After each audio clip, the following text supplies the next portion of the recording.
It is January 2024, and more than likely, you are feeling the effects of drinking way too much during the holidays. And maybe you're wanting to cut back on alcohol and get healthier, but for whatever reason, it might feel a bit daunting. And yet, this is the month where so many of us try dry January or start to become sober curious. So today's episode is for you if you're looking to cut back on alcohol with science-backed tips, including the health benefits of reducing your alcohol even by a few days a week. You are going to learn how alcohol affects cravings and weight gain and applicable tools to lower and improve your relationship with alcohol. But before we get into the episode, I want to remind you that there are only a few days left to join Sharper Health, the Reset. It begins January 15th, where you will get the expertise knowledge of myself, Caroline Mason, and her co-founder, Roberto Baldo. So during the course of these 2 months, the 8-week program, we will have a call every Monday at 12 p.m. Eastern for about 75 minutes with science-backed information, more personalized recommendations, and they will help you to master your health and your waistline. So whether you're looking to shed weight, reduce inflammation, improve your gut health, or have more energy, Sharper Health, the Reset is guaranteed to give you the results you want.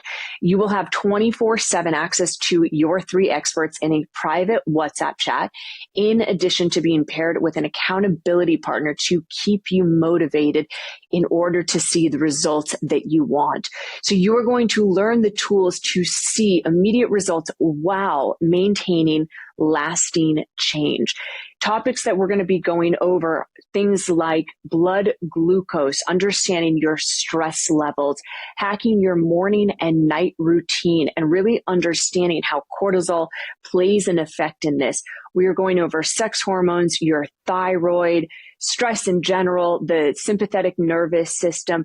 This program is unlike anything I have ever done. And so if you are wanting to improve your confidence, improve your relationship with food or alcohol, or get in the best shape of your life, don't miss out on this exclusive program. It will not be offered again this year. And just want to remind you, this is the only time ever that I have launched a program like this where I have partnered with 2 experts that have more information and background than I do when it comes to health. And that is saying something. So if this sounds interesting to you, head to sharperhealthprogram.com to learn more and sign up. I will put it in the show notes as well. Payment plans are available as well. So if you do need financial assistance, please drop me an email at info@nikkisharp.com, or you can send me a DM. So welcome to a Sharper Life podcast. I am Nikki Sharp, a 2-time best-selling author, wellness expert, transformation coach, and I am your host of this show. I am passionate about helping you become your most confident self by learning boundaries, helping you overcome self-sabotage, and manifesting your dream life, especially as it relates to your health.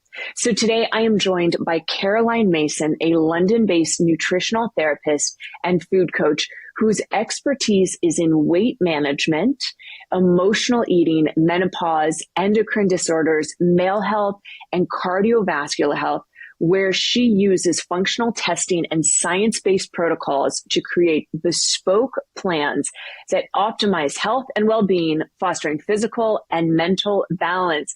Welcome back to the show, Caroline. Thank you, Nikki. Thank you for having me back. And so with that, I wanted to jump straight in because, as I mentioned in the beginning, we are in January. And typically what happens is January 1st rolls around. Most people are hungover from the night before. And then immediately there's the goal of, okay, I want to do dry January. What day do I start? How do I even do it? Because there is such thing as alcohol withdrawal. So let's just start to unpack dry January, so being sober curious, and give people tips about how they can start to improve their relationship with alcohol this month.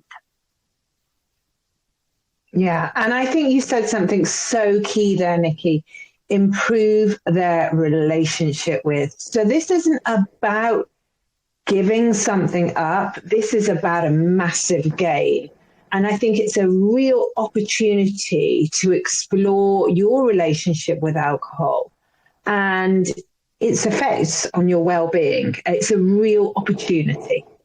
And so, so what I was going to ask Caroline on that is, when we think about the relationship with alcohol, and something that I'll use myself as the example here, you and I had a conversation about, my life, traveling, being on planes, being in London for the holidays. And something you had said to me, and I found this really interesting, was you said, Nikki, we're not trying to get you to stop drinking. We want to just be realistic with your goals here. But what you told me was to do 3 days, at least 2 days, but ideally 3 days, to allow my body to detox rather than reducing the alcohol, it was cut down the days. So can you explain a little bit further on that? Yeah. So let's talk about, so when we drink alcohol, it's really the liver that takes the biggest hit, because it has to convert alcohol from alcohol through several processes to a substance that can be excreted. Now, one of the substances is in that conversion process is called acetaldehyde, and that is incredibly toxic. Now, most in our cells have little receptors on, so most drugs and supplements and things like that work on the receptors of the cell. Alcohol actually penetrates the whole cell. So when we're actually drunk, that feeling of being drunk, that happy woohoo, and I feel a bit, losing my balance and different things that happen, is actually due to acetaldehyde, which is actually a poison. So believe it or not, when we feel drunk, it's actually the effect of that poison, believe it or not. Now, what we need to do is really give that liver a chance to regenerate and recuperate. So the best way to do that is, rather than saying, I'm going to drink maybe 3 or 4 times a week and maybe it's every other day, the better way to do it is to actually do consecutive days. Because if you give your liver a rest on consecutive days, it regenerates incredibly quickly. So at least 3 days, optimally 4 days a week, to really give that liver time to boost. So if you don't want to necessarily let's play with this a little bit. You might not want to do dry January, but then consider maybe doing 3 or 4 days a week alcohol-free. That could be a goal that works for you. And I actually love that, especially what I find during the holidays, or not during the holidays, right after when we get into the new year, is people go into this very all or nothing mentality, which it's I'm going to start eating clean. I'm going to go to the gym every day. I'm going to go to sleep earlier. I'm going to stop drinking alcohol. And then you have one day where you go out with friends, you feel like shit the next day, you're hungover, you eat everything, and you go into the all or nothing fuck it mentality. And so something that I really encourage, and I'd love to discuss this as well, is understanding for yourself, what is the balance to get you to the place you want to be without the restriction? And something with dry January that I see happen a lot with clients is they feel amazing. Week 1 sucks, right? And we can talk about this at the actual withdrawal of alcohol, but week 1, it does suck. You have to learn how to have new drinks, different things, adaptogenics. But then, you do start to feel better. And almost every single time, and this is really fascinating, clients that I have had done at least 3 weeks to a month of dry January, dry whatever month, they actually go back drinking and start drinking just as much, if not more. So I really want to point out that I am here and you are here, Caroline. We're not telling anyone to do anything, not to do anything. I'm not saying do dry January. I'm saying don't not do it. I'm saying, and what I love what you just mentioned, Caroline, is focus on cutting down the days consecutively as the number one thing to work on versus every other day, or this big all or nothing mentality. Yeah. And you know what, Nick? If you did 4 days consecutive, what is really nice is, and you talk about a lot about this, I should do dry January versus doing 4 or 5 days alcohol free and then going, do you know what? I feel really bloody good. I'm going to continue for a few days. And doing it from a place of, I want to do this. I can feel the benefits in my body rather than a sort of pressured should, which again, absolutely, I'm with you on this one. Restriction often leads to overconsumption. So I noticed 2 things, Nick, is one thing is people don't have a plan for when they reintroduce the alcohol. So they just kind of go, oh, it's February. I've done dry January. I'm going to start drinking, but they haven't got a plan. And I think that you need a plan for reintroduction, number 1. Number 2, we have to think about dopamine. So dopamine is the molecule of more. I call it the molecule of more. And it's the neurotransmitter, if you think about it, like a hormone in your head. And it's so we get reward when we eat. It's for our survival to ensure that we actually eat and drink. And what happens over Christmas is we eat so much more food. There's a lot of overconsumption, right? With food, with sugar, with alcohol. And then we go, oh, do you know what? I'm going to stop it all. I'm going to go on a strict diet and I'm going to take out alcohol, right? But we need to reset that dopamine system because otherwise it's sitting there wanting more, and you're not giving it. And then you give rise to cravings and then you give in because what we must remember is alcohol contains sugar. Imagine it, if alcohol wasn't sweet, how much of it would we drink? How much champagne would we have? How much red wine would we have if it didn't have that slight sweet taste to it? So it is always, I think, the combination of the alcohol and the taste of the alcohol, the sweetness. And so I think what happens in February quite often with people is if they've done dry January and they have, say, a glass of champagne or a white wine, ooh, it kicks off. The sweetness kicks off that molecule of more again. And it's like, oh, I want it. I haven't had it for so long. I want it. So it's about having the tools to really set you up for success. And I would say in January, we really need to have some tools to deal with some cravings because it's almost inevitable if you've overindulged at Christmas that's going to happen. And so what are those tools to deal with the cravings that come up? So I would say number 1 is if you are completely abstaining from alcohol, then that is fantastic if you're also wanting to lose weight because alcohol is a powerful appetite stimulant. So what happens is when we do drink, we tend to eat more because it's a stimulant for the appetite, but also we're less inhibited. So we eat more. And then the next day we're hungover and we want to eat everything that's not nailed down. So if you want to lose weight in January, February, then I would really support you in reducing your alcohol.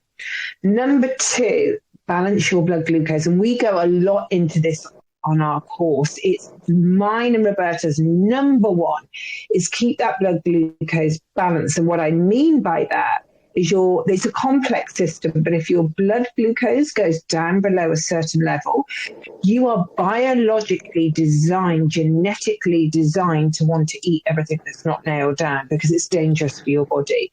So to prevent cravings, you need to ensure that you have protein, fiber, and fat at every meal and snack. And I would really focus on protein as your primary because that really keeps you satiated for longer. So there is a biological element, a physiological element. We can go into some supplements as well. But also with the cravings, there is a huge, which is your part on our course, is the emotional element because cravings are more often than not, yes, driven by physiological, but also by what's your normal go-to when you feel stressed or bored or sad. And that feels like a craving, doesn't Absolutely. And so I think it's really dealing with what I was going to say, we had a small lag there, is understanding and just to tail end on what you're talking about, that with understanding the cravings coming from the psychological standpoint. So we know that sugar is addictive, but we also know that there is a psychology based nature to, if you're starting at 3 p.m. to have that slump and you've told yourself, well, I'm going to reach for the candy bar.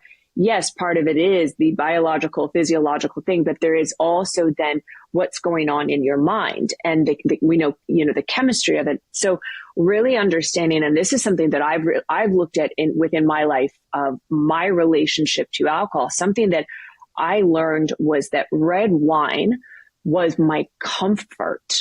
And so whenever I was feeling sick or I was feeling stressed out or I was feeling overwhelmed, I would go for a glass of red wine, or typically often more, not because of I was trying to get drunk or even tipsy, because I had associated comfort with that red wine.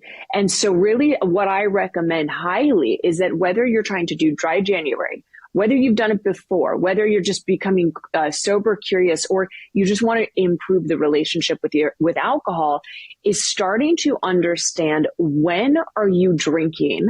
What were the triggers that led you to that? So I personally have guidelines. I say rules, but I'm not super strict on them, where I try. And again, this word try, I'm not always 100% perfect, but for the majority part, if I'm drinking, it is when I am in a state of joy, of happiness. I do not drink. I try not to as much. If I'm in a bad mood, I'm sad, I'm angry, I'm stressed out, because I know that I'm basically reaching for something. I'm already feeling bad, and then I'm reaching for something that is actually probably going to make me feel worse. Whereas when you think about, like, you're on vacation and you had some champagne or wine and you were laughing, your physical state chemically in your body is different. So therefore your body's going to process, but you're not chugging it, binging it, sort of thing. So it's looking at the relationship with alcohol. And, something that really for me that I've been doing is the hacking. So, and I'll link it in the show notes, the episode that we did with Roberta, where you both gave such incredible supplements and information. So I'm just going to repeat this for anyone who, if you are still drinking in January, coconut water during the course of the night and the next morning, game changer. Taking zinc, what I call Party Smart, or they're Party Smarts. You can find them at least in Amazon in the US. I always take that. Having food while you're drinking, right? So not eating on an empty stomach, making sure you're getting enough sleep as well. Those are things. So New Year's Eve for me, those saved me, because I didn't drink. I never got drunk, but I drank for quite a few hours, and I actually felt fine the next day. And so it's really just taking a step and looking at, one, what's my goal here with dry January or the relationship? Two, why? Why am I trying to do this? Is it weight loss focused? Is it that I feel like I have an unhealthy relationship with alcohol? Is it that just I want to try something new, or I just want to feel better? And then once you know your what and your why, the game plan. And that's what we're kind of talking about here, Caroline. So as we're talking plan, what are some supplements that people can take to help with the alcohol withdrawal, or feeling, maybe there's adaptogenics, like, people do like the buzz. I like that feeling of the buzz from a glass of wine. So what are some tips and tools that people can do to still enjoy themselves? Like, we're not trying to take away joy while you're not drinking. Yeah. So first off, I would say let's start with supplements. And you mentioned there's something that is incredibly important, alcohol withdrawal. And you really need to have an honest discussion with yourself around how much you're drinking. Because if you're a man and you're drinking 2 glasses daily or more, or a woman, 1 glass daily or more, then you really must consult your health provider before you completely take out alcohol, because alcohol withdrawal can actually be very dangerous. So that's number one. Number two, I'm going to talk about some supplements now, but again, you need to check this with the nutritionist because some of them interact with medications and they have to be at the right dose. So the ones that I really love is a supplement called Gymnema. And what Gymnema does, this is great for anything that tastes sweet, alcohol, chocolate, cake, whatever your thing is. And basically, I use the drops and you put it in some water, put it under your tongue, and it blocks the sweet receptors on your tongue. So you might be craving that sweet, but you actually can't taste the sweet, which can be a game changer for a lot of people, but you must check it because if you're on any diabetic medication or anything like that, there could be an issue if you suffer from low blood sugar. Number two, there's a lot of trial work with alcohol it has to be called buffered vitamin C. And that really helps with the craving and withdrawal. And then lastly, a supplement 2 to 5 grams a day of something called L-glutamine. And that helps to liberate our internal glucose stores and really, really helps with craving. So I'd say take that half an hour before a craving. Fantastic. And then you just mentioned, Nick, something about energy. So I don't know. I think a lot of people will really resonate with this. I find that a lot of my patients are in this vicious cycle. They get home from work, they're stressed. They have a glass of wine, maybe another one, then maybe another one. This really affects their sleep because alcohol does affect the sleep because the blood glucose goes down in the night, cortisol spikes, and you wake up. So you wake up the next morning and you feel crap because you haven't slept. So then you need caffeine and sugar throughout the day to re-energize. And then you get home from work, then you're stressed again and you have more alcohol. And many, many people are in this vicious cycle. So what I would say is, as part of your journey this January, is to really have a high level of self-care around sleep. Because if you have poor sleep, you're less energized, your ghrelin, your hunger hormone goes up, you're way more likely to give into cravings, including alcohol. So sleep is something it cannot be underestimated to really, really set you up for success. Oh, I love that you just mentioned that, Caroline, because something that I talk about so often with clients, and anytime someone comes to me and they want to see weight loss, that's a goal that they have, or they want to feel more confident in their body. Mm-hmm. We don't even talk about the food or the alcohol they're drinking. I first ask, how stressed are you? What are your levels of joy? And then we talk about what are your night and your morning routines. And I can already tell if you're holding on to weight because you're at a high level of stress, well, your sleep is going to be bad because we know that stress and cortisol negatively affects sleep. And just as you were saying, Caroline, with the cycle, and I've definitely found myself in that where I've had a stressful day. And as I did mention, for the most part, I try to have a drink when I'm in joy, but there are also times where I do that same thing. And then one thing that I found really interesting was that the COVID pandemic prompted the biggest spike of alcohol consumption seen in 50 years. Now, when we take a step back, why was that? Well, we're not seeing people. We're not around community. We're not having physical touch, which is so important, again, for serotonin, dopamine, are the happiness chemicals in the brain. We were sitting at home. We weren't eating the right foods. We were stressed out. So no wonder then, and I talk about this in a lot of my programs with clients, is that we have pain and pleasure. And when I say pain, I don't mean just physical pain, but let's think about physical pain. When you have physical pain, you have a headache. What do? You go take an ibuprofen, an Advil, Tylenol, something to reduce the pain. So when we have pain in the mind or in the body, what do we do? So if you've gotten in a car accident or you've injured your hip and you have to, let's say take something stronger like a Vicodin or something that hydrocodone. Well, it's no different when we have pain in the mind, which the mind associates stress with pain. So the brain itself is constantly fighting, trying to fight pain, get pleasure. So when we're stressed out or when we are tired, you didn't get enough sleep, immediately the mind is going to go into, chemically this happens, seeking pleasure. That's why we go to sugar. The body itself wants to feel good, right? It's regulating itself. Let's say you're stressed, you're overwhelmed. Yes, naturally, it's going to be easier to go have that glass of wine or champagne, whatever. And so that's where looking at your relationship with alcohol and what was the trigger of the thing that, let's say you're stressed out. So what I'm going to add in as one of the tools is that if you're going to even reduce alcohol a few days a week, you have to start adding things in, because as soon as we take away something, you're going to have that stressful day. You already need to know, what are you going to do instead of it? Are you going to call a friend? Are you going to have a bubble bath? Are you going to journal? Are you going to go for a walk? Are you going to go to the gym? Maybe getting an accountability partner is going to be a really big one. So outside of those, Caroline, what are some adaptogenics or drinks that you've heard of or even tested that maybe give you a little bit of that fun feeling, but are it's still going to keep you on the right track? Mm-hmm.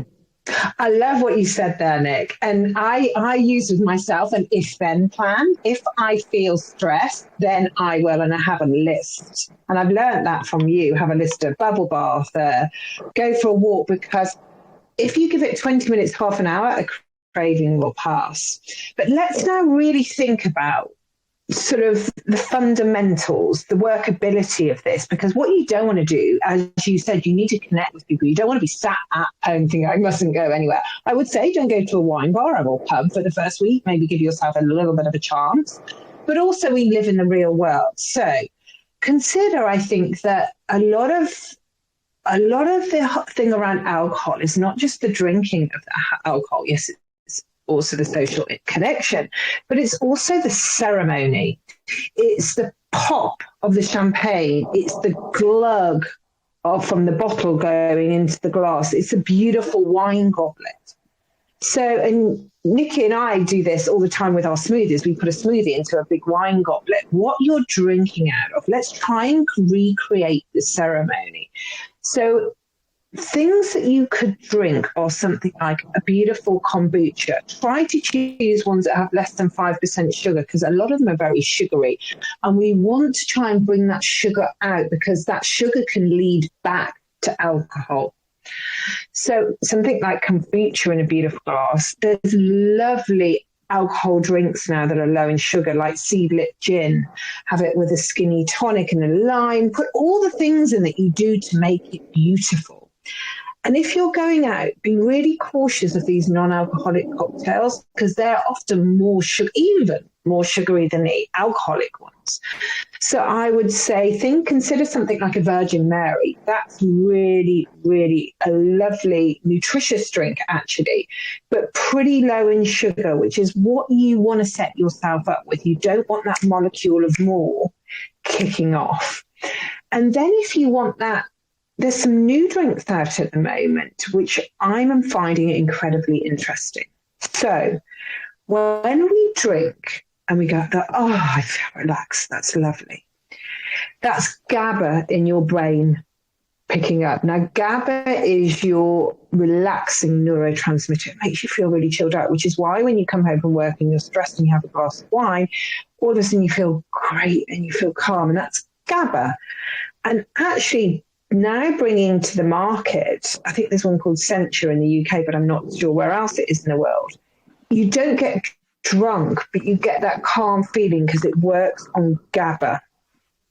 So that's and you can have it on the rocks in a glass with lots of ice. There's some great drinks. Also consider some of the CBD drinks as well, because that would also give you the calming effect. And then if we think about supplements, again, for that calming GABA effect, L-theanine is beautiful. Ashwagandha, beautiful. And then if you need a bit more vibe, a bit more, something like Siberian ginseng or some of the other adaptogens. So adaptogens are called adaptogens because they adapt to what we need. But that can be really, really beautiful. So what I would say is create a toolbox. have a list of drinks that you will enjoy. And if you're going to somebody's house, take it with you and explain to the hosts ahead, this is what you're doing. And, and you're a massive advocate of this, I know, Nick, which is why your group work, your online courses are so blooming and powerful. We cannot underestimate the power of the group in this. So whether you're doing dry January or you're just looking at your relationship, or you're doing consecutive days, buddy with somebody. And that power is, that's number one. The accountability, 100%. There's nothing like having someone to be able to just say, hey, I'm feeling stressed out. I have a craving, whether it's for alcohol or something else, and being able to talk and share. So I wanted to just list off, I don't know if these are sold in the UK or elsewhere, but I know in the US they have, in the UK they have a company called Trip CBD infused, and those are just going to help relax you.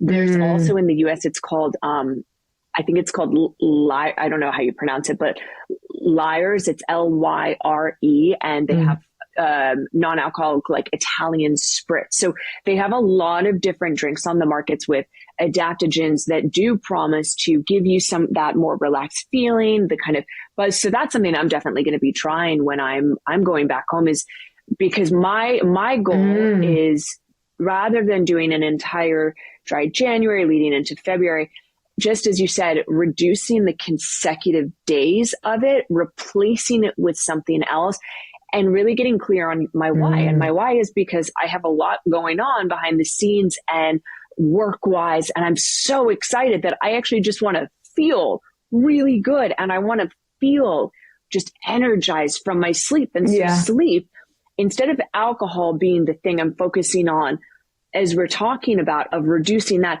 I'm actually putting more of the focus on my sleep, so that I want to go to bed early. Well, if I want to go to bed early and have a good night's sleep and have a good HRV, resting heart rate, then, which I track with the monitor, the Oura Ring, then I know that drinking is not going to be of assistance. So really getting clear on your why behind, if you're just doing dry January and you're like, I just feel like shit, you don't have a big enough why that's going to keep you going. So that's where I really, I would say I really encourage you and invite you to just look at your relationship with alcohol. Are you drinking when you're angry? Are you drinking when you're joyful around other people?